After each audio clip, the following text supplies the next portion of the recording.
Confiança e a Persuasão, da doutora Betânia Andrade. Muito bem, se você não me conhece, meu nome é Ronaldo Laux e eu ajudo profissionais do direito a falarem com confiança e persuasão. Esse é um Café com Oratória especial em que eu trago um convidado, entrevisto esse convidado para modelar. O que é modelar? É extrair os padrões de comportamento, os padrões emocionais, os padrões mentais de uma pessoa que consegue ter sucesso comunicando-se bem numa área do direito. Então, a minha convidada já está aí, deixa eu já chamá-la.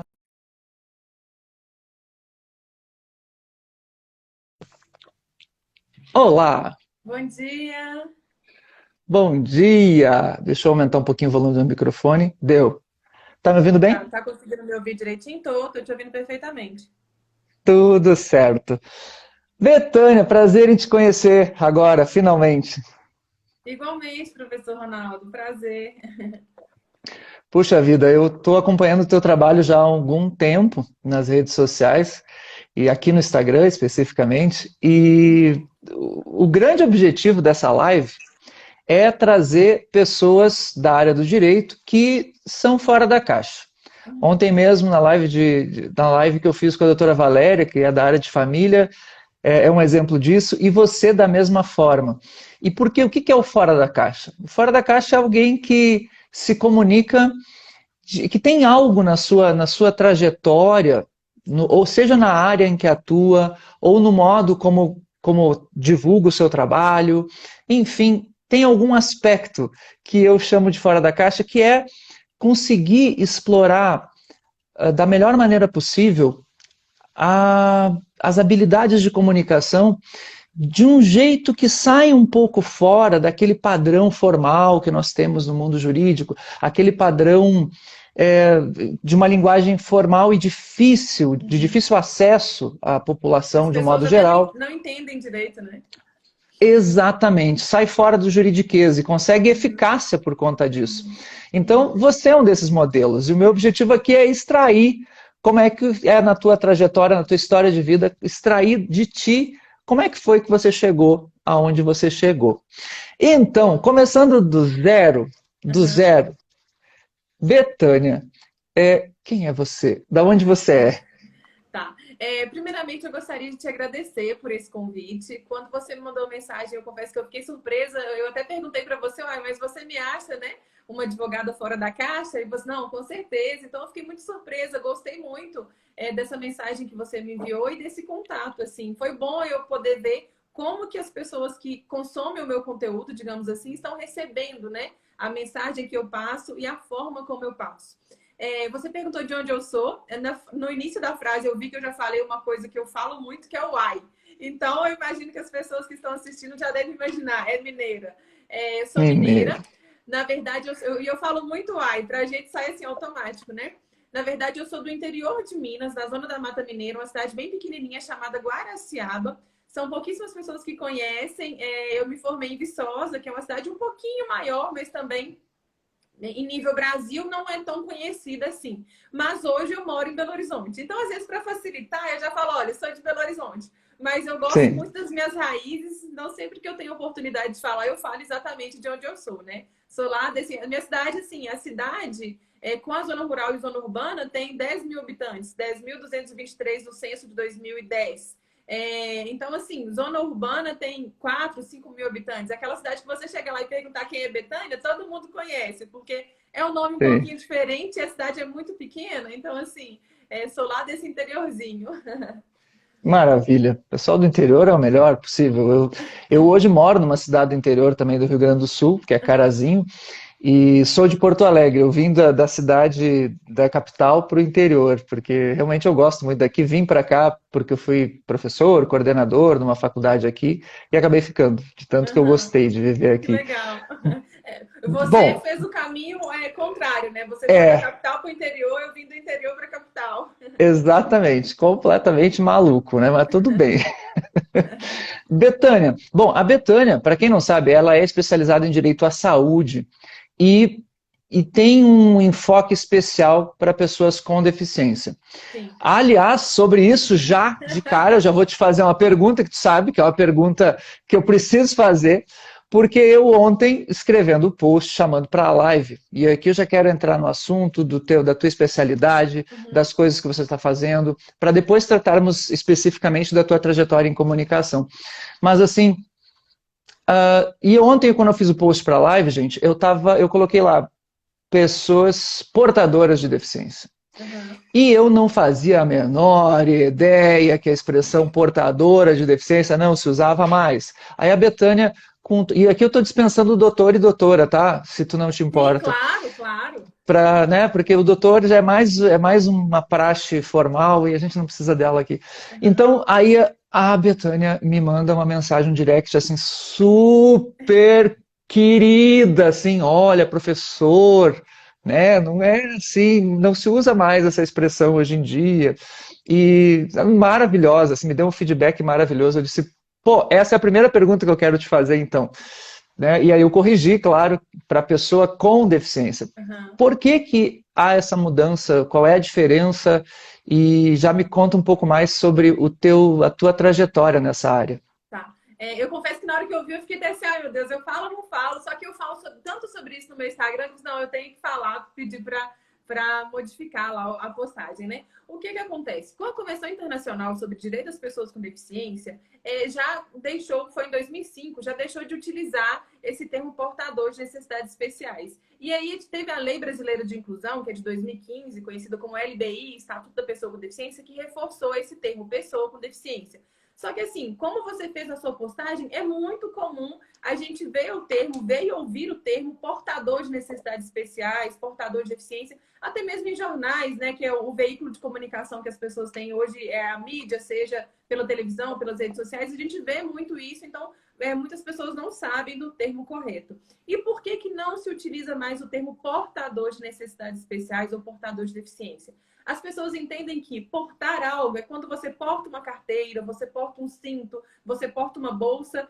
Portar, digamos que é algo que você pode se desvincular, deixar aquela coisa onde você quer a qualquer momento. E a deficiência, você não porta a deficiência, você tem a deficiência. Via de regra, não é algo que você pode se desfazer dela, se desvincular dela. E outra coisa que eles falam é que quando você fala portador de necessidades especiais, você está enfatizando a deficiência da pessoa. Agora, quando você fala pessoa com deficiência, você está dando uma característica para aquela pessoa. Ela tem uma deficiência. Assim como tem pessoa branca, pessoa negra, pessoa gorda, pessoa magra, tem a pessoa com deficiência. Então, são esses dois fatores. A questão de não portar, porque portar é algo que você pode se desfazer, é algo que você pode deixar, digamos que é algo transitório. E a questão da valorização também da pessoa com deficiência. O Maravilha. Alexandre até comentou aqui, ó, pessoa com deficiência. Primeiro vem a pessoa, depois a deficiência. Exatamente. Exatamente. Então, são Maravilha. esses dois motivos, que aí hoje em dia não utiliza mais portador de necessidades especiais. Mas tem muitas legislações, até mesmo a Constituição Federal, que é antes, né, da Convenção Internacional e da Lei Brasileira de Inclusão. Então, os termos ainda está o termo portador de necessidades especiais. Por isso que as pessoas acabam confundindo muito mesmo. Perfeito, perfeito. Eu, como da área do direito constitucional e desatualizado na tua área, eu sou portador. Não, Mas olha, é super comum.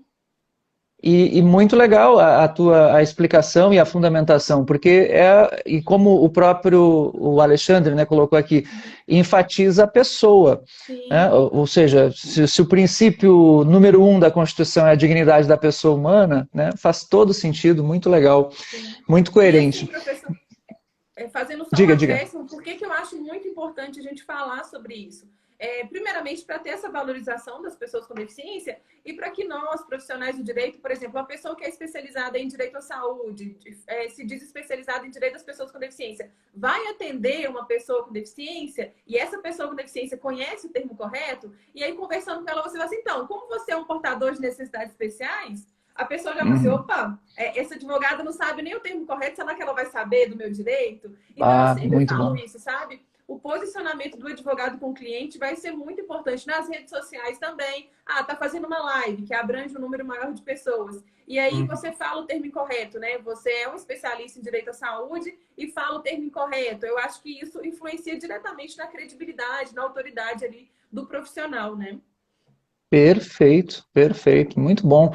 Deixa eu te perguntar então, como é que você entrou nessa área? Não só no direito à saúde, mas especificamente Na nessa. advocacia. Aliás, olhando para o perfil, e isso já desperta a nossa curiosidade, né? Olhando para o teu perfil no Instagram, eu estou com ele aberto aqui, já o primeiro item, pessoa com doença rara. E eu acho Sim. isso fantástico da tua parte.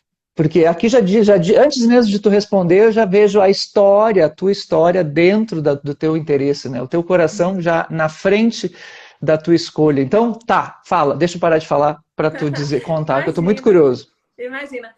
Na minha bio, eu deixo isso, pessoa com doença rara, justamente para as pessoas, quando entrarem lá, que é uma pessoa com deficiência, uma pessoa com doença rara, ver, ela entende a minha dor. Porque ela passa pelo que eu já passei, ou pelo que eu passo, né? Então, por isso, é uma questão de identificação mesmo, por isso que tem essa informação na minha bio. E foi o motivo que me fez envolver no Uhum. direito propriamente dito e especificamente no direito à saúde das pessoas com deficiência. Bom, como diz você, começando do zero. Como eu disse, eu sou de uma cidade do interior, bem interiorzinho mesmo, e além de ser de uma cidade do interior, eu fui criada na zona rural, na roça mesmo, pé descalço, no Uhum. chão, então no sítio. E eu sempre fui muito envolvida com essa área de mato, de animais, e eu confesso para todos aqui que direito não era a minha primeira opção. Não era. Eu sempre tive vontade mais de fazer alguma coisa voltada para veterinária. E o meu curso, que eu faria vestibular, seria engenharia florestal. Que eu sempre gostei muito de biologia, da parte de árvores, dessas coisas assim, né? De natureza. Sempre gostei muito. Então, a minha opção seria engenharia florestal, até por ter um tio já na família, que é engenheiro florestal, e eu gostava muito dessa área. Porém, aos 14 anos, eu comecei a ter os primeiros sintomas dessa doença rara que consta lá no meu perfil. Eu tenho uma doença crônica neuromuscular rara chamada miastenia gravis. Eu não sei se alguém aqui já ouviu falar. Inclusive, tem uma pessoa que entrou aqui que tem miastenia, que eu tô vendo ela aqui. No meu perfil tem muitas pessoas, né, que têm miastenia, porque eu falo, além de falar da advocacia, eu falo muito sobre a miastenia.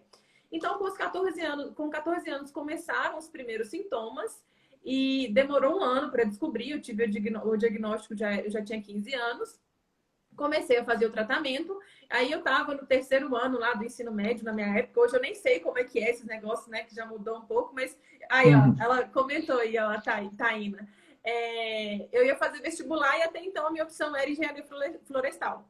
Só que eu já estava com miastenia. Na época, a miastenia ainda não estava controlada. Eu tinha muitos sintomas. E quais são os sintomas? É fraqueza generalizada. De não conseguir Uhum. sorrir, porque tudo que envolve músculo, de não conseguir mastigar, falar, andar, segurar o xixi, virar na cama à noite, tudo que respirar, porque o diafragma, ele também é músculo e precisa de força. Graças a Deus, a minha parte respiratória não foi muito afetada. Já tive alguns dias assim que eu precisei ir para o hospital para oxigênio, essas coisas, mas não foi muito assim. Em engenharia florestal, de certa forma, você tem que ir para campo, né? Tem que ficar no sol, algumas aulas práticas. E na profissão também, até você conseguir ficar só no escritório, você muitas vezes passa por essas questões práticas. Então, eu ali com 17 anos, eu entrei na faculdade com 17 anos, eu pensei, eu não posso fazer engenharia florestal, porque a minha doença é crônica e naquele momento da minha vida, uma criança ainda, né, uma adolescente, eu tive que fazer uma escolha. Eu pensei, olha, eu não posso fazer engenharia florestal, porque eu sei que pode ser pesado para mim no futuro. Na família, tem sim pessoas que são formadas em direito, mas na verdade, só um que advoga, são três pessoas que são formadas em direito, dois primos e um tio. O tio advoga um pouco, mas não é muito, os primos seguiram carreira pública. E aí eu pensei, e aí tinha uma faculdade de direito na cidade de Viçosa, e é um curso que não demanda tanta questão assim de força física, né? A gente fica mais à frente do Uhum. computador e tudo. Eu pensei, vou fazer direito. Mas, assim, não é aquela coisa que desde pequenininha eu queria ser advogada. Mas hoje, eu entendo, é uma coisa que eu falo muito no meu perfil, Ronaldo. E, assim, não é questão de ser clichê, sabe? É questão que, como você disse, que você entra no meu perfil e vê que tem o coração na frente quando tá lá doença rara. Hoje, eu entendo exatamente, assim, que é tudo parte de um propósito. Eu amo o que eu faço hoje. E eu falo que, conhecendo o direito à saúde, o direito das pessoas com deficiência, eu descobri a verdadeira razão em ser advogada, assim. E hoje eu entendo até mesmo o motivo de ter essa doença rara. Porque aí tá, essa foi minha trajetória, por que eu fui para o direito? E por que eu me especializei na área de pessoas com doenças raras, questão de direito da saúde e essa minha especialização? Por causa do meu problema de saúde. Porque eu vejo muitas pessoas passando por dificuldades que eu passei, muitas pessoas com dificuldade de acesso a medicamento, de acesso a tratamento, muitas pessoas com deficiência, com seus direitos violados. Então, assim, eu falei, gente, vou unir o útil ao agradável, porque mesmo antes de me formar, assim que eu tive o diagnóstico, eu já comecei a fazer parte de associações, de grupos, essas coisas. Eu ajudava, digamos que de forma extrajudicial as pessoas. Uhum. E aí, assim, gente, é uma coisa que eu amo fazer. Então, eu vou unir o útil ao agradável e eu conheci especialização nessas áreas e estou cada dia me aprofundando mais e cada dia mais convicta do que eu quero, assim, para o resto da minha vida. E como Que disse você, legal. se deixar, eu vou falando aqui, ó. Não, mas é isso aí, não tem problema. Assim, ó, é muito legal porque é mais um caso. Ontem eu estava com a doutora Valéria e pela história dela, eu vi que ela foi escolhida pelo direito de família. E no seu caso também, você foi escolhida pelo direito, não é o direito que te escolheu, né? Não é que você que Exatamente. escolheu o direito, né? E mais do que o direito, o próprio direito à saúde e toda essa especialização com relação à pessoa com deficiência. Sensacional. E tu contar isso. Você me contou agora que uma das dificuldades dessa doença é a dificuldade para sorrir. E você fala Sim. disso sorrindo. Então, assim, eu fico imaginando o que é, o que vale o teu exemplo, falando disso sorrindo, para uma pessoa que tem a mesma doença que você, ou que tem até Olha, eu outras doenças, né? emocionada. Mas é bonito de ver o modo como você fala. E eu me identifico muito com isso, nada a ver com uma questão de deficiência, mas com relação a você usar uma condição limitante da tua história como uma missão de vida. Chega até a me Sim, arrepiar. Porque, assim, eu vou até fazer um parênteses aqui. claro. Dei aula durante 16 anos em faculdade de Direito, em Direito Constitucional. Fiz mestrado, tudo, fui coordenador de curso durante 12 anos, diferentes cargos de coordenação e tal, mas eu saí da universidade porque o que eu queria trabalhar era com comunicação. O que eu queria era ensinar advogados a falarem com confiança e persuasão. E tudo por quê? Porque na minha origem eu sempre fui mega tímido. Mas Oh, assim, tímido ao ponto de não levar na faculdade. Eu ia para a faculdade de Direito levando o Vademecum dentro da mochila. Eu contei até isso na live de ontem. E eu não tirava da pasta o Vademecum, porque eu tinha medo que o professor me chamasse para ler. Tamanho era o meu pavor de falar em público. Foi terrível. Mas enfim, não estou aqui para contar a minha história, mas só para ver como isso é legal. Quando as você. nossas É, dificuldades, né, nos fazem querer ajudar os outros.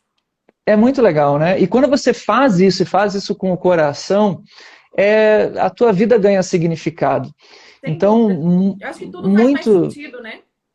Uhum, faz. E quando eu te vi, eu sabia que eu ia ouvir essa história. E por isso que eu disse, não, eu tenho que ter uma live com a Betânia, porque eu achei muito legal. Eu olhei o teu perfil, foi a primeira coisa que eu olhei, eu disse, que perfil massa. Porque eu achei assim que tinha vida, tinha história. Que bom, E fico feliz assim, por isso. muito, muito, muito legal. E Betânia, bom, hoje você trabalha então, eu vi até, estava vendo teus stories hoje, e você disse que está num novo escritório. Sim, inclusive a estagiária entrou aqui, Ana Luísa, a nossa Ah, é? estagiária lá, ótima estagiária, inclusive. Bacana. E é um escritório com outros colegas, enfim, e você é a especialista, né? Existem outras áreas, eu imagino, no Sim, escritório, né? sim. E você pegou o direito à saúde. Antes de entrar na questão do escritório, uma coisa que você falou é sobre eu falar sorrindo sobre a dificuldade de sorrir.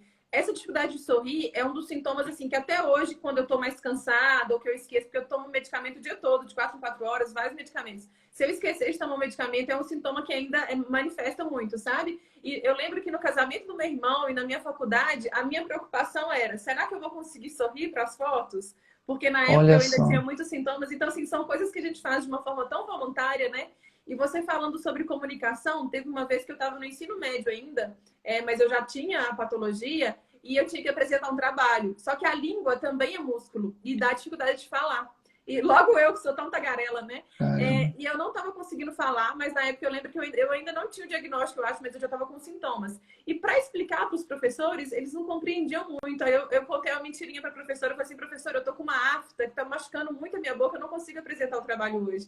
Mas era porque eu Olha. estava com dificuldade para falar, porque a língua também é músculo e eu não ia conseguir apresentar o trabalho. Como isso às vezes. Caramba, E são coisas que a gente faz de forma tão involuntária, né? Mas, que coisa. agora Tô respondendo a sua impressionado. pergunta. Uhum. Hã?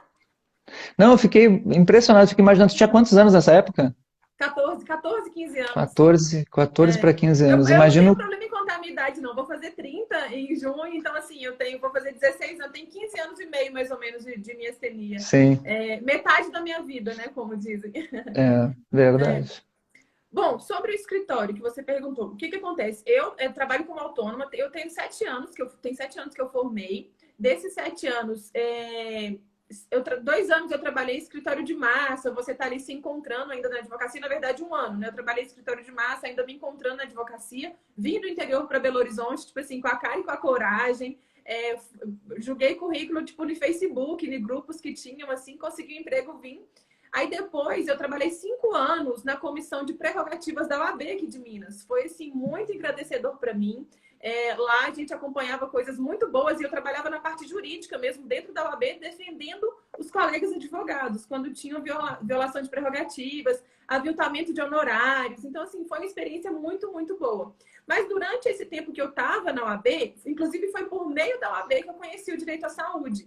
Porque lá eu fui fazer parte de comissões de pessoa com deficiência. Inclusive, foi onde eu conheci o associado, o dono do escritório, né? Como que as coisas vão se Uhum. encaixando. O dono do escritório que eu estou hoje. E conheci outros profissionais que já atuavam no direito à saúde. E foi aí que eu também conheci o direito à saúde e resolvi pesquisar mais. E eu até brinquei com o dono do escritório semana passada, que eu falei com ele assim, olha, como que eram as coisas. Ele é pessoa com deficiência, ele é um profissional que eu admiro muito, muito, muito. Ele e a esposa dele são advogados. E eu brincava com ele antes, olha, eu não tinha tanta proximidade com ele, mas de vez em quando eu mandava uma mensagem, olha, se tiver uma vaga no seu escritório para estágio voluntário, mesmo já sendo formado, eu tenho interesse. Porque o Uhum. escritório Elton e Deus Advogados é especializado em defesa do direito das pessoas com deficiência. Como o escritório Ah, está em plena expansão, o que ele fez? Ele chamou outros advogados, no caso ele me chamou e tem uma outra advogada também, agora tem estagiária, para poder atender, né, mais pessoas com deficiência. E ele me deixou responsável pela pasta de saúde, por exemplo, ele cuida da parte da questão de mais de direito administrativo, de violação de concurso público, de questão de violação em uhum. escola também, questão de Detran. A esposa dele cuida das questões de família, né, que tem muitas mães que os pais abandonam, mães de pessoas com deficiência, então o escritório está bem subnichado assim, mas atendendo a pessoa com deficiência de uma forma muito ampla. E aí o que eu brinquei com ele é que assim, eu falava com ele, olha, nos eventos, porque ele já teve um programa na TV também na Record aqui de Minas, um quadro, na verdade, falava sobre pessoa com deficiência. Então ele era um profissional de referência, assim, sabe?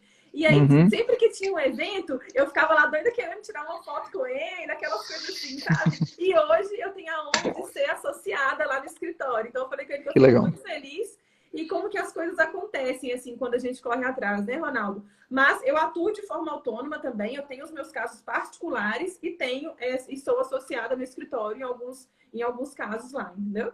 Que legal. E hoje tu tem também um curso online, é isso? Eu não sei se é online ou é Isso. presencial online. Uhum. Hoje o mundo é online, né? Como dizem. É, tem. O que acontece? Quando eu criei o meu Instagram, já vou fazer 3 anos, mais ou menos, 2 anos e meio, eu ainda estava trabalhando na UAB, só que eu sabia que lá seria algo temporário. Eu queria lá como algo temporário, apesar de ser um lugar que me agregou muito, não era exatamente dentro da minha área de atuação, não era exatamente dentro do que eu queria. Então, o que eu fiz? Eu criei o meu Instagram profissional e já fui formando a minha autoridade, divulgando o meu trabalho. Então, eu trabalhava na UAB, mas nas horas vagas, de 8 da noite às 5 horas da manhã, né? Eu fazia os meus processos particulares. Então, eu já saí Uhum. da OAB com um pouquinho de autoridade no assunto, né? E nessas coisas assim. E aí, eu me perdi do que eu ia falar. Eu esqueci essa pergunta, desculpa. Do curso. Isso, do curso, isso. Aí, por que eu falei isso? Aí, como eu comecei a divulgar o conteúdo informativo no Instagram, eu comecei a receber muitas mensagens de colegas advogados. Eu, doutora, eu tô com uma situação assim, assim, assim, como que eu faço? Tô com uma situação assim, o que que eu faço? E assim, de certa forma, não dá pra gente responder todo mundo. Ainda mais questões de caso concreto, não dá pra analisar. E algumas pessoas começaram a sugerir, olha, faz um curso, faz uma mentoria. E aí, ano passado, eu coloquei isso em prática. Eu pensei, quer saber? Então, vou lançar uma mentoria, que aí eu consigo ajudar os colegas advogados a também atenderem pessoas que precisam dessa demanda na área da saúde, na área de pessoas com deficiência. Ano passado eu criei uma mentoria, já foram 4 turmas, foi muito bacana, uma troca Que legal. muito boa, sabe? E esse ano eu fiz uma reformulação que a mentoria passou a ser uma capacitação prática, que eu reformulei o conteúdo programático ainda mais voltado para a prática na área do direito à saúde. Inclusive, as inscrições estão abertas essa semana, Opa, coincidentemente. Ficarão abertas até na sexta. E assim, por quê? Por que eu fiz isso? Eu vejo muitos cursos no mercado, inclusive eu já fiz muitos cursos, que a gente vê muita teoria. Só que aí, diante do caso concreto, as pessoas ficam sem saber o que fazer. Então, esse meu curso de uhum, capacitação prática em direito à saúde, ele é voltado exclusivamente para a prática. Claro que a gente tem que passar uhum. conceitos teóricos, mas o foco dele é a questão prática. Tem elaboração de peças processuais, acompanhamento de caso concreto, enfim, bem voltado para a prática mesmo. Se alguém depois quiser conhecer mais, pode me mandar um direct lá, que eu mando sobre o Legal, curso. muito legal. Então, inscrições abertas até sexta. Sexta, isso, até sexta. Até sexta. Então, pessoal, fica ligado aí, já entra no perfil da Betânia, quem não conhece, né, e já tira as dúvidas com ela ali. Aliás, eu vou aproveitar também. Claro. Quinta-feira agora temos o webinário Oratória Fora da Caixa. Quem ainda não está inscrito, inscreva-se, inscrições grátis. O webinário Oratória Fora da Caixa, tu vai acessar no link da minha bio, tem ali as inscrições, vai ter um link assim, abre aqui, e aí tu vai entrar ali e te inscreve, porque nesse webinário eu vou explicar quais são os 7 passos para você sair da caixa, para falar com confiança e persuasão no mundo do direito. Vou contar qual é a caixa, e agora eu quero conversar sobre a Betânia, sobre essa caixa, que aprisiona a maior parte dos advogados, dos profissionais em direito, dos alunos de direito. As pessoas acham que advogado sabe falar em público. Sim, advogados deveriam saber falar em público, boa parte deles sabe, mas a grande maioria não sabe. Tem medo de errar, tem medo de julgamento, tem medos, mil medos. E por isso que eu comecei a fazer esse trabalho. Inclusive, a Academia de Comunicadores, que é o meu treinamento completo, vai abrir também as inscrições essa semana. Na quinta-feira mesmo abre as inscrições. Pronto, já fiz minha propaganda também aqui, né? Temos que fazer, ué. Temos que contar o que a gente tem de bom para oferecer Claro. para as pessoas. E olha só, sobre isso, sobre o teu, tu me contou no meio dessa história toda que lá na tua adolescência, então você tinha dificuldade a tua doença gerava dificuldade para falar e para sorrir.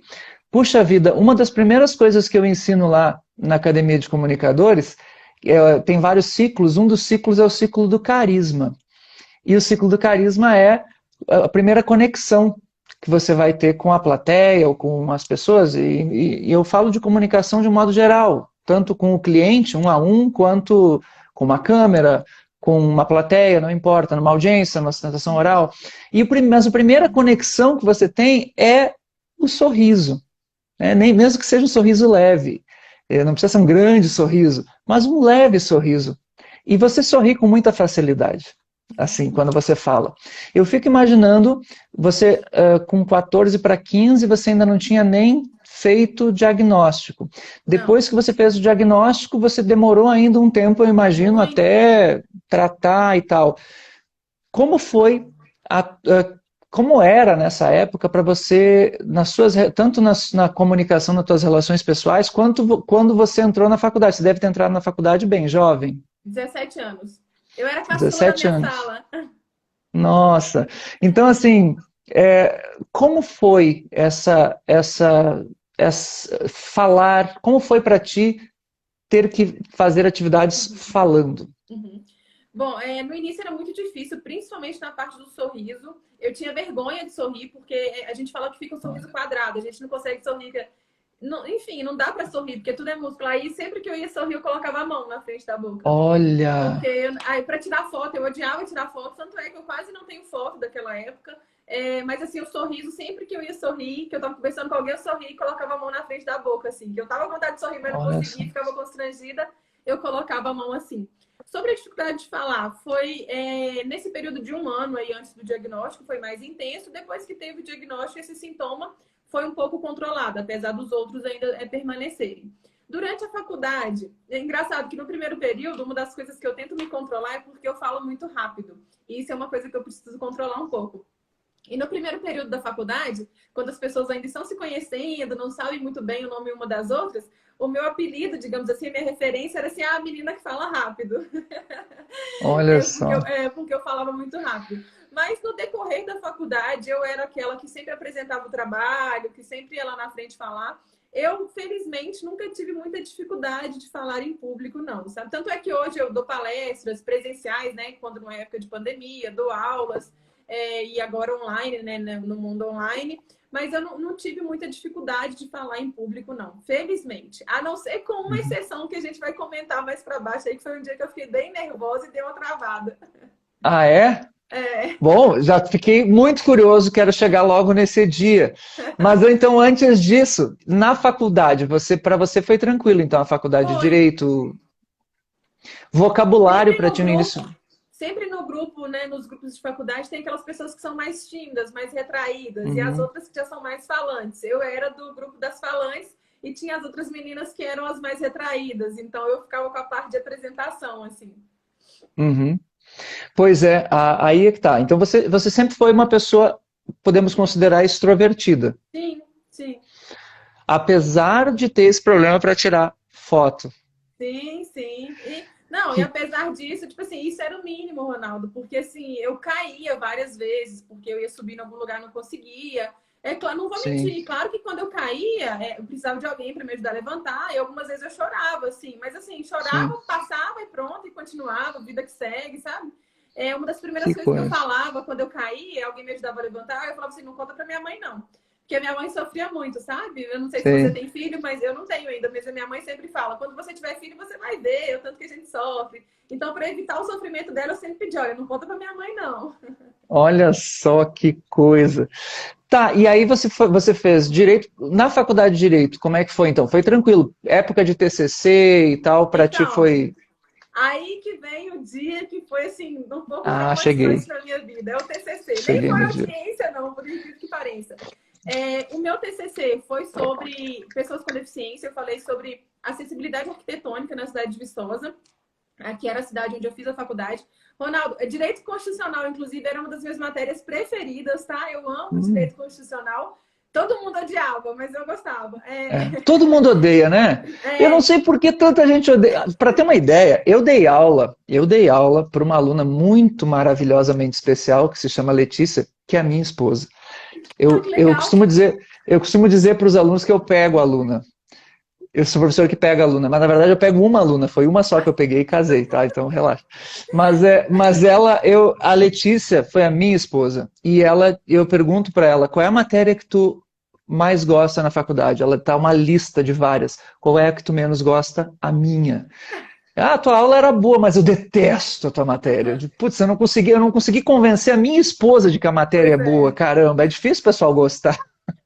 Então, não, mas eu adorava direito constitucional. Tanto é que quando eu entrei na faculdade, que nos primeiros períodos que eu conheci, desculpa, o direito constitucional, eu falei, eu quero fazer a minha monografia em algo relacionado ao direito constitucional da pessoa com deficiência. Tanto é que a gente juntou lá filosofia, sociologia e direito constitucional. O meu orientador foi meu professor de direito constitucional.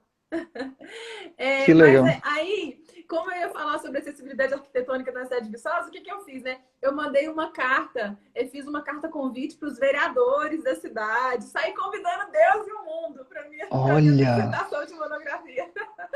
Aí, assim, convidei alguns colegas de turma, eu acho que chegou aí um ou dois vereadores, foi um moço de uma associação de pessoa com deficiência, só que no dia da minha monografia eu consegui apresentar, consegui falar tudo, mas assim, eu não consegui falar com a mesma desenvoltura que eu falava na sala de aula. Eu fiquei muito nervosa mesmo, de boca secar, de terem que buscar água para mim. Eu não sei se foi porque era um tema que eu gostava tanto e que eu estava ali concluindo a faculdade de ter passado um filme na minha cabeça, porque não foi fácil concluir a faculdade. Meu irmão tinha que me carregar, me colocar dentro do ônibus, porque eu não tinha força para subir no ônibus. Naquela época eu não tinha essas coisas de ônibus acessível, essas coisas assim, Uhum. né? Então, assim, eu não sei se foi um acúmulo de emoções no dia do TCC, mas eu acho que de todas as apresentações que eu já fiz na vida, tanto durante a faculdade quanto depois, aquela foi a minha pior apresentação. Olha só Foi a que apresentação que eu coisa. fiquei mais nervosa. Isso, assim, para as pessoas até verem que tem momentos que a gente vai ficar nervoso, né? Claro, claro. Você uniu ali passar o filme na cabeça, toda essa situação emocional, junto com o TCC, junto com você se colocou num teste que você até então nunca tinha feito. Em É, TCC você nunca tinha feito. Você ainda isso. coloca um monte de gente na sala, um monte de autoridades e sei lá mais quem. Guria, mas aí que tá, olha que interessante a tua isso mostra Ousadia. o quanto você era ousado, você tinha confiança no que estava fazendo. Uhum. Porém, você colocou o desafio acima da tua experiência, digamos assim, né? Isso, foi. Do quanto você era capaz em termos de fala para Isso. aquele momento. Né? Você sabia do Porque, que assim, estava eu estava falando, acostumada a falar com as pessoas que eu já conhecia, né? Que eram os meus claro, colegas de turma. Mas naquele momento foi claro. assim, as pessoas que eu não conhecia. Minha mãe, alguns familiares também foram. Eu dei uma travada, mas assim, passei com 10, inclusive, mas mesmo Que assim, fiquei bem legal. nervosa. Que legal. E talvez você fale desse momento como um momento em que você não teve o resultado em termos de desempenho que você gostaria de ter tido, mas isso é de acordo também com o teu padrão de exigência. Eu sou capaz de apostar, tanto é que você tirou 10, que as pessoas que assistiram disseram, nossa, como a Betânia é boa, como a Betânia fala bem. Eu sou capaz de apostar que isso deve ter acontecido com Não alguns. sei. Porque assim, existe uma coisa que se chama, isso eu aprendi com o Érico Rocha, que é como é que se chama isso? É a maldição do conhecimento. Quando nós conhecemos muito de uma coisa, nós tendemos A a gente é viver essa crítico. maldição. E a gente fica muito crítico conosco, com relação ao nível em que nós estamos. E às vezes acontece isso, o teu julgamento acaba sendo excessivo. Aliás, isso é um ponto importante. O pessoal do direito é um pessoal muito crítico, extremamente crítico. E isso atrapalha, eu vejo como uma das principais razões para atrapalhar o desempenho de muita gente que quer ter a confiança necessária que você teve para fazer o teu TCC com esse monte de gente aí, porque bem ou mal você fez. Você pode não ter gostado tanto do resultado, mas você fez, você passou e bem por essa banca. Agora, muitos deixam de fazer, deixam de dar de ter essa ousadia de falar. Muitos deixam de ir para o mercado de trabalho, não fazem audiência, se impõem certos limites. Eu faço audiência, mas não faço sustentação oral. Né? Então começam a se impor certos limites. Se é com aquele juiz, não, esse juiz eu não vou na minha comarca porque ele é terrível. Ou com esse advogado eu não vou porque, meu Deus do céu, ele não, pega para ti, empurra para outro colega. Né? E isso tudo é falta de confiança, eu vejo como um excesso de crítica. Uhum. Nós aprendemos a ser muito críticos na faculdade. Eu não sei se você já percebeu isso com colegas ou, enfim, com ex-colegas de faculdades que acabaram parando e não indo para a vida prática. Sim. Você já percebeu isso também? Sim, sim, com certeza. Na verdade, eu confesso para você que da faculdade, vamos supor, eu não lembro exatamente o número de pessoas que tinham na turma, mas aproximadamente umas 30 pessoas, eu posso dizer para você que menos de 10 seguiram na carreira e estão aí Olha advogando. só. E dentre os que estão advogando, eu percebo que tem uma colega específica que veio aqui na minha mente, que eu vejo que ela quer se desenvolver mais, mas ela tem o que você disse no início, essa timidez. Eu vejo isso Uhum. até mesmo aqui nas redes sociais. As pessoas têm muito essa limitação, esse medo do julgamento, né? As pessoas têm muita dificuldade. Eu vejo pessoas, igual ex-mentorando as minhas mesmo, que têm dificuldade para gravar um stories, porque tem Olha só. vergonha, fica com receio, tem receio de fazer lives, sabe? Então é uma crença assim que as pessoas têm muito de o medo da crítica, né? Medo do que as outras pessoas vão falar. Durante a faculdade eu percebia muito isso também, inclusive nos grupos de trabalho, né? Tanto é que algumas tinham dificuldade para falar, eu que ia lá, a faladeira. apresentar o trabalho. Em audiências, a gente percebe que tem alguns que são mais acanhados. Eu já sou mais assim. Aqui no Instagram eu falo de uma maneira mais informal, até mesmo para o meu público. Igual você disse no início, eu não uso muito o juridiquês. Eu já até fiz uma pesquisa com o meu público, tipo, se eles acham que eu falo de uma forma muito simples. E eles falam, não, você fala da forma que dá pra gente entender. E é isso que tem que ser, sabe? Porque o meu jeito de falar nos stories, você deve perceber que é bem assim, bem normalzinho, não tem muita formalidade, sabe? Mas na audiência, a minha postura é um pouquinho diferente. Eu sou mais, digamos que, não vou dizer, brava não seria a palavra certa, mas é uma postura mais firme, né? Do que aqui nas redes sociais. Sem usar tanto juridiquês, mas tem uma postura mais firme. Eu vejo que alguns advogados já são mais acanhados. Eu sei que algumas vezes os juízes, eles intimidam sim os advogados, principalmente para aqueles que estão iniciando, né? Fica com aquele receio de juiz, assim. Mas a gente ter coragem, ter ousadia e não ter medo de começar. Sempre a primeira audiência vai ser pior, sempre a primeira live vai ser a mais difícil, os primeiros stories você vai gravar e apagar milhões de vezes, mas você tem que começar. Eu acredito muito, você pode falar disso com mais propriedade que o desenvolvimento da oratória, ele vem com a prática também, né? Isso aí, isso aí. Por isso que não adianta tu fazer um curso de oratória, não adianta ler livro de oratória e achar que tu vai aprender se tu não aplicar na prática. Não adianta fazer um curso online de oratória que não tenha prática. Você precisa ter prática, e prática com feedback. Você precisa ter feedback tanto do professor quanto dos próprios colegas entre si. Você precisa ter uma comunidade, um laboratório onde um dê feedback para o outro. Senão não funciona, você não se desenvolve. Então, eu costumo dizer que existem 3 linguagens que o advogado deve dominar. A primeira é essa linguagem do aço, que nós aprendemos um pouquinho dela na faculdade, a linguagem do aço, porque é com aço que se faz a espada, que é a linguagem do combate, a linguagem da audiência, em que você precisa ter essa postura, né, mais firme, combativa, né? Mais firme. E é interessante, porque essa linguagem, que é a primeira delas, que é praticamente só ela que nós aprendemos na faculdade, até os professores, quando dão aula, às vezes adotam essa postura, o que acaba atrapalhando o processo de aprendizagem do aluno, porque o aluno meio que se assusta com um professor que é muito combativo. Tem professor que dá aula como se estivesse numa audiência, e isso não é legal. Então, essa é a primeira linguagem. A segunda linguagem é a linguagem da mediação, que é a linguagem que eu chamo a linguagem do ouro, porque é com ouro que se faz a aliança. Então, a linguagem da mediação que é uma linguagem muito voltada à empatia, você precisa ter essa capacidade de se colocar no lugar do outro. Essa linguagem é pouco também trabalhada na faculdade de Direito, pouquíssimo. Agora, com a cultura de mediação, muito vinda, né, pelo Conselho de Magistratura, até melhorou, mas ainda assim está muito distante a faculdade de te ajudar nisso. E a terceira linguagem, que eu chamo de linguagem do imã, que são três metais, né? A linguagem do imã, que é a linguagem de conquistar o cliente, de captar clientes. E essa linguagem ela precisa ser simples, precisa ser objetiva, precisa ser uma linguagem que traduza para o cliente a questão técnica que nós sabemos, né? E aí, nessa linguagem, então, o advogado não tem nenhuma preparação. E olha que louco, essa linguagem é a linguagem do dia a dia, é a linguagem que esse advogado consegue ter com a mãe dele, com o filho dele, com a mulher dele, né? É a linguagem que nós conseguimos ter na vida, naturalmente, mas que se tu pede para um advogado adotar essa linguagem numa rede social, ele congela. Ele não consegue nem fazer a linguagem do combate, nem a linguagem... Ele não consegue fazer nada. E congela por causa...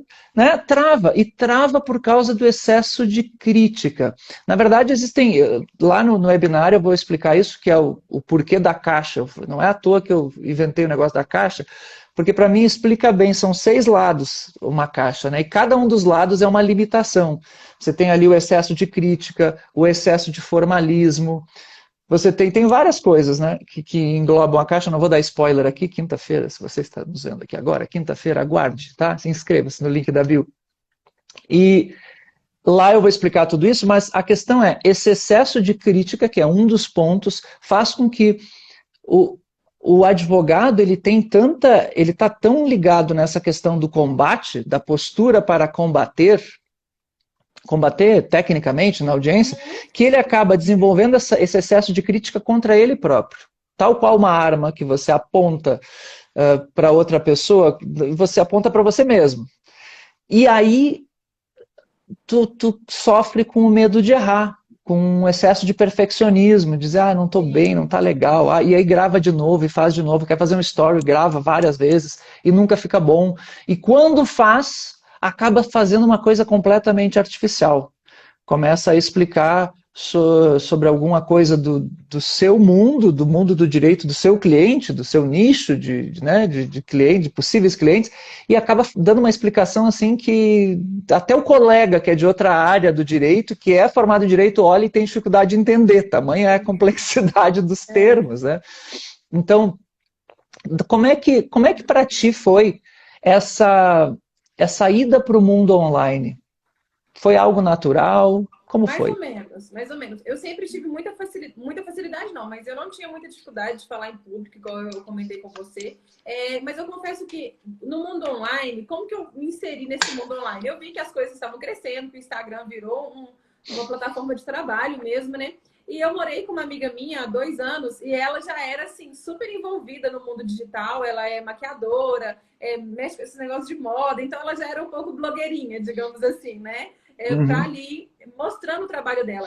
E ela sempre me incentivava muito. E aí eu comecei. Aí assim, eu criei o meu Instagram profissional. Eu confesso que para gravar o primeiro stories falando, eu demorei meses.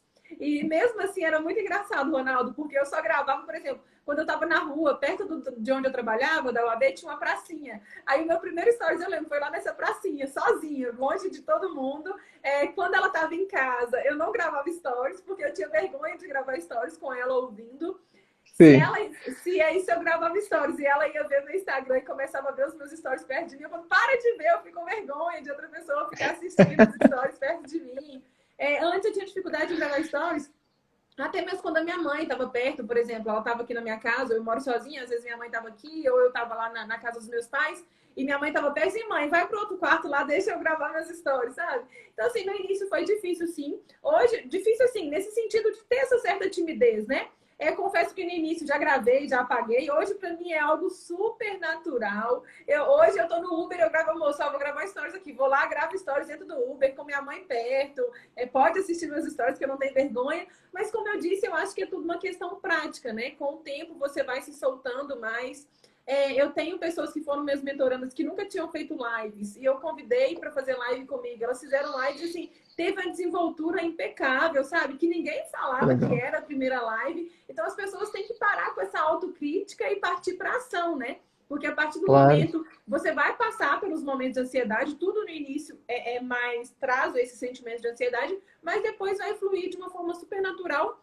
E como você disse, os primeiros stories fica aquela coisa mais travada, mais mecânica, e depois você vê que é algo bem natural, assim, para a pessoa, né? Claro, claro, exatamente. E assim, o primeiro story que eu fiz, eu trabalho com isso, eu já era professor. Quando eu comecei a fazer stories, eu já era professor de oratória. Eu já a Academia de Comunicadores já existe há 8 anos, e o meu perfil, ele tem... meu perfil já é antigo, mas eu usava para a vida privada, para a vida, um perfil profissional, assim, acho que ele tem uns 2 anos também. E o primeiro story que eu fiz, eu tive que regravar, porque ficou uma bosta, né? Não ficou legal. Ficou muito ruim. Então, assim, é uma mídia diferente. Por mais que você saiba falar, e aí é que tá. Eu costumo dizer lá na Academia de Comunicadores que você precisa se esforçar para ser um 90 de 100. A metodologia do meu curso é 90 de 100, ou seja, você não vai ser 100 nunca. Esquece, você vai ser 100. Né? Você tira 10 num TCC, mas você tira 10 até numa apresentação. Né, se fosse avaliar meus alunos, tem alunos que fazem apresentações nota 10. Mas você nunca vai ser um orador nota 10, absolutamente, nota 100. Você vai ter que se esforçar para ser um 90 de 100. Por quê? Porque a vida de quem comunica, ela é imprevisível. É como você achar que... é como para um advogado achar que vai ganhar toda a audiência, que toda a audiência ele vai bem. Não. Todo o ato de comunicação ele é imprevisível. E por várias razões, porque a outra pessoa pode ter uma recepção diferente do que você imaginava, porque o contexto pode mudar, porque pode surgir uma ferramenta nova, como no caso é o Story. Então, por mais que eu já estivesse acostumado a dar palestra, a dar aula para tudo que é É tipo de diferente, turma, né? é diferente. Você pega um celular e vai falar sozinho para uma câmera que dura 15 segundos, né? São só 15 segundos. Então, assim, é diferente. Então, é óbvio que não vai ficar bom na primeira vez. O grande lance é você querer subir os degraus para chegar nos chamados 90 de 100. Ou seja, você chegou nos 90 de 100, você sabe que você tem uma gama de recursos suficientes para você se adaptar e ter flexibilidade para ir se adaptando aos diferentes contextos e ir aprendendo. É uma mentalidade de aprender, porque 100% bom você só vai fazer quando tudo for igual ao que você já fez antes. Né? Se Sem você faz uma dúvida. apresentação nas mesmas condições idênticas a que você já fez antes, aí tá, você até vai tirar uma nota 10 de novo, mas é muito difícil, porque a vida é diferente todos os dias. Nós não tomamos como diria, acho que Heráclito que diz isso, nós não tomamos banho no mesmo rio 2 vezes. O rio muda e tudo muda, já não é mais o mesmo banho. Então, nós precisamos ter isso na cabeça. E se os advogados descobrissem isso, que nós precisamos ter uma mentalidade de aprendizado, eu vou aprender esse troço. Sem exigência, só aprender, já facilitaria muito essa vida de falar com confiança e desenvolver uma persuasão, né? Muito bom, muito bom. E aí você me falou dessas dificuldades, eu não sei como é que tu tá de tempo, viu? Nós Não, tá estamos de manhã tranquilo. aqui, tá tranquilo? Então, já estamos com 50 minutos de live, eu não quero também te alugar aí amanhã toda. Ontem eu ia ficando 1h30 na live, né? Mas era dois loucos que não O paravam de Instagram agora falar. não tem aquele limite de 1 hora para live mais não, né? Não, pois é, eu descobri isso faz pouco tempo, então eu tenho abusado um pouco. Às vezes, teve uma live que eu fiz com um ex-colega meu, professor de faculdade, nós chegamos a 2 horas de live. Eu disse, não, pelo amor de Deus, 2 horas, deu, não dá, né? Mas enfim. Bom, mas o que eu estava falando sobre rede social. E você começou a trabalhar com o teu Instagram enquanto você estava na OAB. Sim. E trabalhando com as questões de ética da OAB. Né? Uhum. Você cuidava. E aí eu vejo muitos advogados também que têm esse bloqueio, eles ficam com medo de fazer um trabalho de divulgação na rede social por conta da OAB. Uhum. E existe, claro, né, a OAB, por um lado, ela está preocupada e às vezes até, aqui é minha opinião, às vezes toma algumas medidas em excesso, como por Eu exemplo, também acho. não recomendar o TikTok, né? O que o TikTok tem a ver? O que interessa é o que você vai fazer no TikTok, não o TikTok em si, né? Sim. Como é que foi para você isso? Você estando na OAB e ao mesmo tempo começando com esse trabalho, foi tranquilo? Foi, assim, porque na verdade na OAB o que acontece? Lá tem dois setores, que é o setor de prerrogativas, que é o setor que eu trabalhava, que é, por exemplo, quando um juiz, um servidor público Ah, sim. maltrata, viola ali o direito Hum, do advogado no exercício da profissão. Eu trabalhava claro, nesse setor. E tem também a comissão de ética, que é quando o claro. advogado é processado por ter feito algo errado, essas coisas assim. Eu confesso que no início eu fiquei com um pouco de restrição, eu até consultei a pessoa que trabalhava, que era chefe do departamento da comissão de ética, e assim, o advogado pode sim produzir conteúdo em rede social, desde que seja um conteúdo informativo, né? Que seja um Uhum. conteúdo ali, não pode fazer captação de clientes, assim, me contrate, vou resolver o seu problema, essas coisas assim, não pode. Que fica configurada a captação de clientes. Mas o conteúdo informativo, igual a gente faz no Instagram ali, passando informação sobre determinado assunto, fazendo as lives, trazendo esse conteúdo informativo, não tem problema algum.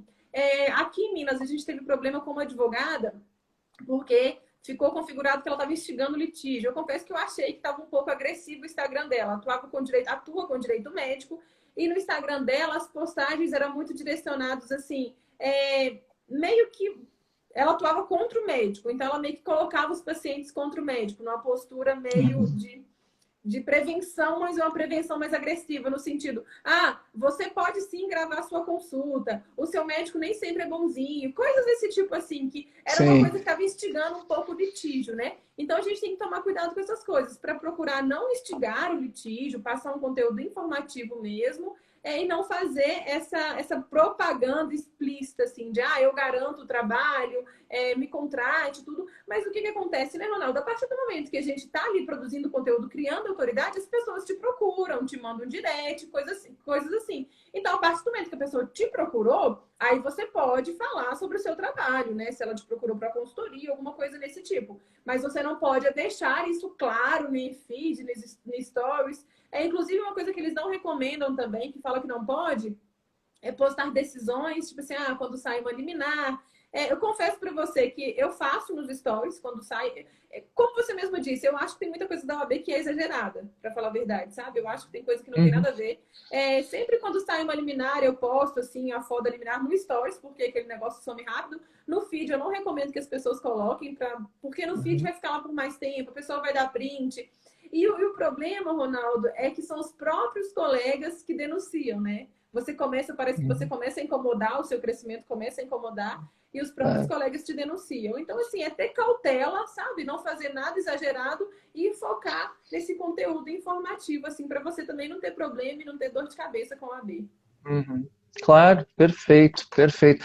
E aí é que tá, fazendo um conteúdo informativo, você fala, você não precisa mais do que isso, né? Não é necessário mais do que um conteúdo informativo para você captar clientes, porque é o princípio, para quem estuda um pouco de marketing digital, é a reciprocidade. Quando você dá um conteúdo para o teu cliente passa a te ver como uma autoridade, passa a ver o quanto você sabe sobre o assunto. Sim, Ele percebe se você fala pessoa com deficiência ou portador de deficiência, exatamente, exatamente. né? E aí ele vai descobrindo, ó, se essa pessoa aqui ela entende do assunto e aí ela acaba, né, confiando em você, Fazendo porque contato, né?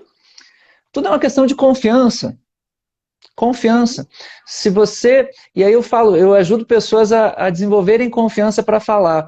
A primeira pessoa que precisa ter confiança, para você ter confiança para falar, você, em primeiro lugar, precisa confiar naquilo que você mesmo está falando. sem dúvida.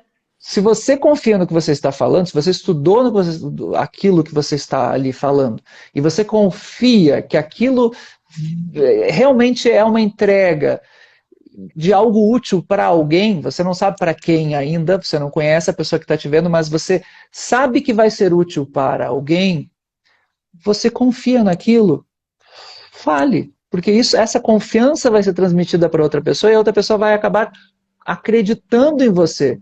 Ou seja, se você acredita em você, naquilo que você está dizendo, a outra pessoa vai acreditar também. Confiança é acreditar, é crença. É eu acreditar em alguém, porque essa pessoa me parece estar falando de algo que deve ser verdadeiro. É, Né?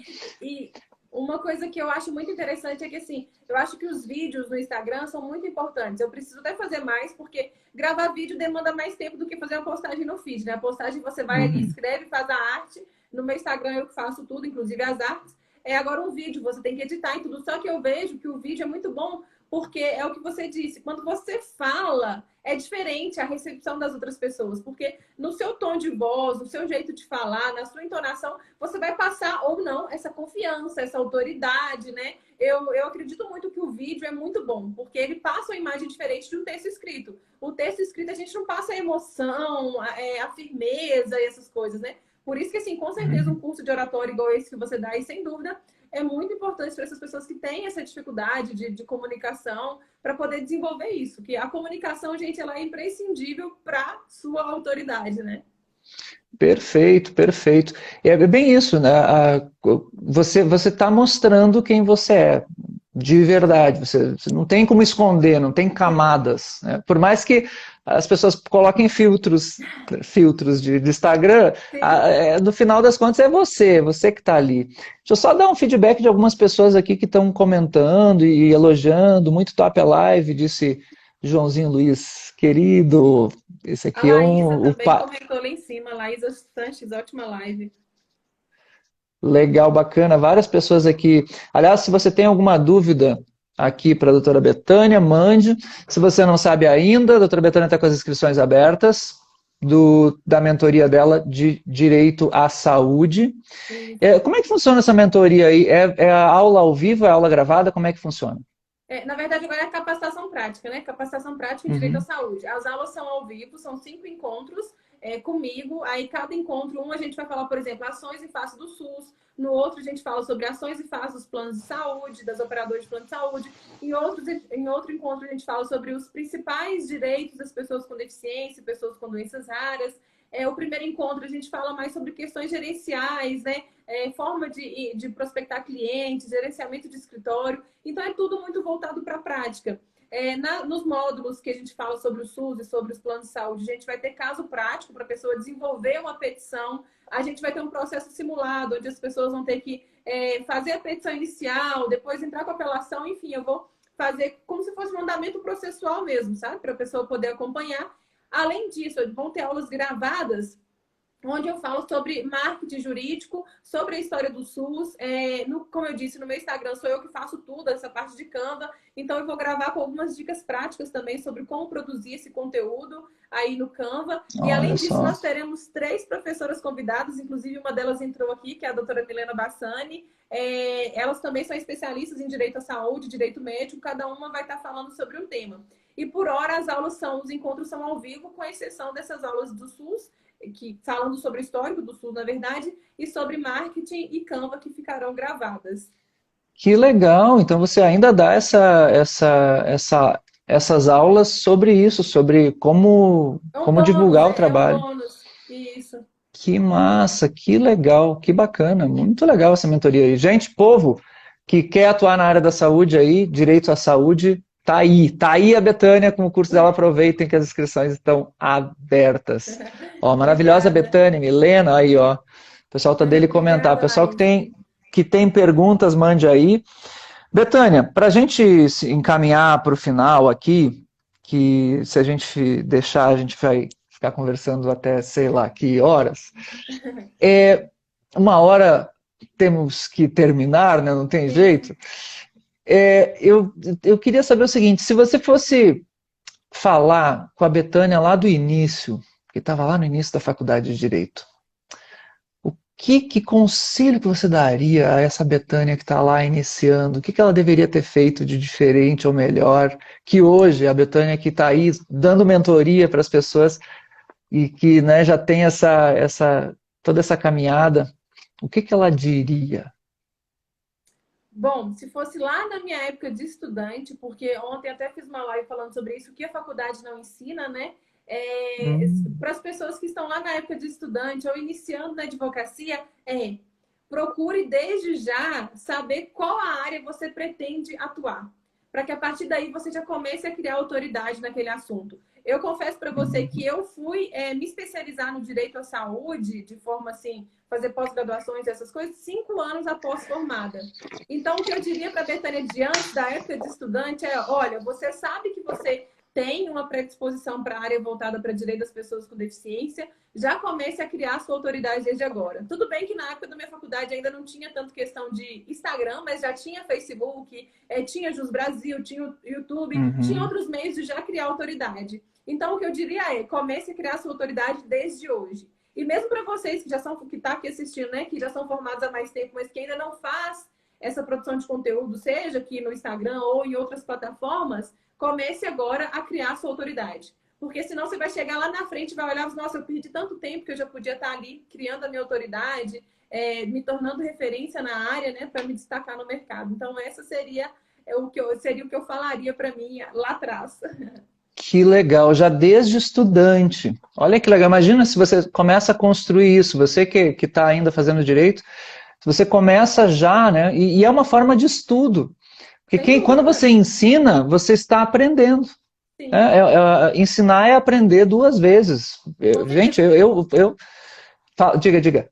Inclusive, na minha capacitação prática lá, que era mentoria, eu já tive vários estudantes que elas não tinham nem perfil profissional e elas criaram um perfil profissional. Uma delas até entrou aqui, que foi a Ana Carolina, a gente tem live amanhã, inclusive. Tem uma outra também que, assim, estão super produzindo conteúdo em rede social e já estão formando essa autoridade, já estão vendo coisas acontecendo, convite para live, para participar de uma coisa ou outra. Então, a gente vê que mesmo na época de estudante já é possível as pessoas começarem a construir essa autoridade, né? Olha que legal, nossa, se as pessoas se dessem conta disso, porque mesmo que você ainda não tenha coragem de falar, de fazer um vídeo, escreve, né? Faz um post. Olha, quando você tem aluno, eu cansei de ter aluno na faculdade, especialmente as gurias, que faziam resumos lindos, resumos maravilhosos da matéria. Pô, se tu transformasse aqueles resumos em posts, você está ali Sim, trazendo conteúdo para um monte de gente, você está ensinando os colegas, os próprios colegas já vão começar a te seguir com os teus resumos. Então, com certeza. em vez de fornecer isso, eu me lembro, eu era um estudante bem meia boca, tá? Eu estudava, eu gostava mesmo de algumas matérias, eu gostava de filosofia do direito, de direito constitucional, mas outras matérias eu detestava. Por exemplo, processo eu nunca, sempre detestei processo civil, direito do trabalho, e eu tinha colegas que me emprestavam cadernos. Eu era que Cadernos. emprestava o caderno. Eu tinha isso, eu era um aluno bem medíocre. Porque o que me interessava eram algumas matérias. E aí o que aconteceu? Eu fico imaginando essas colegas que tinham esses cadernos maravilhosos, se elas fizessem pouco. Claro, na minha época, eu sou do tempo, eu tenho 44 anos, eu sou do tempo do paleolítico, né, do direito, né, eu sou muito velho. Mas naquela época não tinha rede social, mas hoje, gurias que têm esses cadernos maravilhosos, façam isso que a Betânia acabou de falar. Começa a postar e faz o teu colega dizer, ó, colega que está te pedindo o caderno, me segue, criatura. É, Quer resumo? Me pega e segue que lá tem compartilha. compartilhe meu resumo que eu te dou. Então, assim, é tão mais. Isso pode ser uma. Né, isso vira um negócio antes mesmo de te Sim. formar. Né? Não, e aí tem pessoas, Ronaldo, que olha, eu vejo pessoas vendendo PDF de mapa mental, por exemplo, estudantes fazendo Claro, isso, entendeu? Você pode monetizar o seu conhecimento. É assim como eu fiz com a capacitação prática, que as pessoas começam a tirar dúvida. Olha, vamos então converter isso num curso. Os estudantes claro. também podem fazer isso. Uma monitoria para as pessoas que têm dificuldade em determinada matéria. Então, as pessoas podem sim, né? Desde estudante já construir a sua autoridade aí, ainda mais hoje com tantos recursos tecnológicos que a gente É. tem. Né? Claro, e vai no passo a passo, vai devagarinho, começa com um post escrito, depois tu vai começando a fazer um story, depois faz um vídeo, depois faz uma live. E assim vai, a coisa vai. Ah, mas os colegas vão dizer alguma coisa. Claro que vão. Gente é que nem siri dentro do balde, vai ficar te puxando para tu voltar pro balde. Mas o desgraçado que ficar te criticando, saiba que ele é o desgraçado e que ele tá te criticando porque ele tem vontade de fazer o que você está fazendo e não tem Inclusive, isso coragem de já fazer. aconteceu comigo. Pessoas que criticaram eles, Uhum. nossa, agora você virou blogueirinha, você posta tudo e não sei o quê. Já vi Aí, muitos ó. assim, fazendo a mesma coisa que eu faço hoje, sabe? Produzindo conteúdo. Hoje, assim, o meu conteúdo no Instagram é voltado completamente para o lado profissional. De vez em quando tem uma coisa ou outra que eu falo da miastenia, né? Eu falo muito da miastenia também, que gera essa humanização do perfil. Eu coloco foto do meu cachorrinho, dos meus cachorrinhos, na verdade. É um almoço, uma coisa e outra, porque para passar essa humanização também para as pessoas, né? Para não ficar aquela Claro. coisa tão travada. Mas, assim, as pessoas que não aqui. Pessoas que não querem Quase. postar sobre vida pessoal, a gente não precisa necessariamente postar sobre vida pessoal. Isso. Foca no profissional. O que você pode fazer, por exemplo, postar um dia lendo um livro, fazendo alguma coisa que, de certa forma, está atrelado com o profissional e também gera humanização, né? Claro, claro. Olha só que legal, quanta dica importante. Bah, Betânia, olha, essa conversa, assim, eu quero ter outras, até vou depois te mandar um direct, quero conversar contigo, quero fazer outras coisas contigo, porque eu adorei, achei muito legal a tua abordagem e acho que tu tem muito a agregar. Até estou pensando até nos meus alunos lá da Academia de Comunicadores, como tu gostaria muito, quem sabe, fazer fazer uma masterclass contigo, alguma coisa assim, seria Vai ser um prazer. maravilhoso. Porque, assim, os meus alunos, eles estão lá porque querem aprimorar na comunicação e tu traz aí uma experiência de alguém jovem, muito jovem, na Mais ou menos. advocacia, jovem, muito jovem, e com uma estrada já muito longa, apesar de ser muito jovem, né? São 7 anos já, né, de 7 anos. advocacia.